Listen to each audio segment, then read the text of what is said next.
வணக்கம் குழந்தைகளா, எல்லோரும் எப்படி இருக்கீங்க? நல்லா இருக்கீங்கன்னு நம்புகிறேன். இன்றைக்கி நம்மளோட ஸ்டோரி டைமில் ஒரு இன்ட்ரெஸ்டிங்கான ஸ்டோரியை தான் நம்ம பார்க்க. இந்த ஸ்டோரியோட நேம் என்ன அப்படின்னா, ஒரு யானையும் ஒரு குருவியும். ஓகே சில்ட்ரன், வாங்க ஸ்டோரிக்குள்ளே போகலாம். அதாவது ஒரு குருவி ஒரு பெரிய மரத்தோட சின்ன கிளையில் தன்னோட கூட்டை கட்டிகிட்டு இருந்ததுதான்.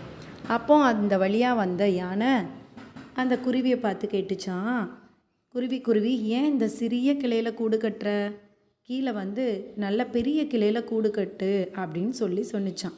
அப்போது அந்த குருவி சொன்னிச்சான், இல்லை யானை, இந்த கிளை எனக்கு போதும், இது எனக்கு ரொம்ப பாதுகாப்பானது தான் அப்படின்னு சொன்னிச்சான். கொஞ்ச நேரத்தில் பலத்த காற்று வீசி மரத்தோட பெரிய கிளைகள் எல்லாமே உடஞ்சி போச்சான். ஆனால் குருவி கூட இருந்த அந்த சிறிய கிளை மட்டும் உடையவே இல்லையாம்.